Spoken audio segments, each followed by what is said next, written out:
Skala Data Indonesia atau SDI menyelenggarakan rilis survei nasional dengan 1.240 responden dari seluruh wilayah di Indonesia, menyesuaikan jumlah penduduk dengan metode tatap muka langsung terkait elektabilitas pasangan calon presiden dan calon wakil presiden kawasan Tebet, Jakarta Selatan, Jumat siang. Survei nasional ini dilakukan dalam rentang waktu 13 hingga 21 Januari 2024 dengan mengambil sampel sebanyak 1.240 responden. Margin of error 2,78%, level of confidence sebesar 95%, dan teknik sampling berupa stage random sampling atau secara acak dengan usia 17 hingga 50 tahun ke atas. Dalam temuannya, Direktur Skala Data Indonesia Aska Amri menjelaskan, elektabilitas pasangan calon presiden dan wakil presiden Prabowo Gibran masih menempati posisi puncak elektabilitas dengan disusul Anies Muhaimin dan Ganjar Mahfud. Kalau untuk elektabilitas capres dan cawapres, berdasarkan hasil riset kami di 34 provinsi di Indonesia, kami menemukan bahwa pasangan Prabowo Subianto dan Gibran Rakabuming Raka memperoleh angka 45,7%. Kemudian juga disusul dengan elektabilitas Anies Rashid Baswedan sebesar 26,7%.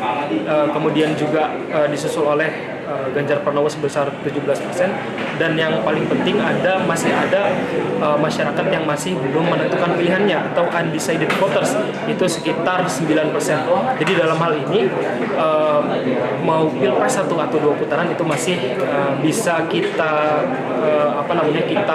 kita baca itu masih dinamis. Jadi kita tidak bisa mengklaim bahwa itu akan 1 putaran atau akan 2 putaran. Tapi kalau melihat data yang kita temukan, itu kemungkinan 2 putaran.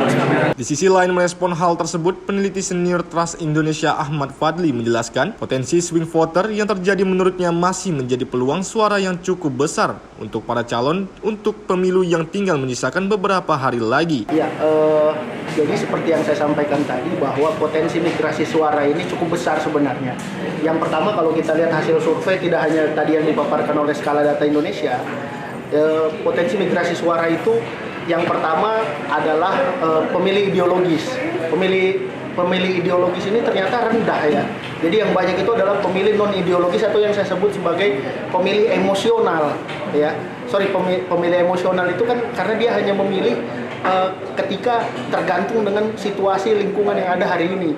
Maka emosional itu bisa berubah-berubah gitu kan. Nah, itu yang akan menjadi potensi untuk migrasi suara. Kemudian yang berikutnya adalah terkait dengan yang namanya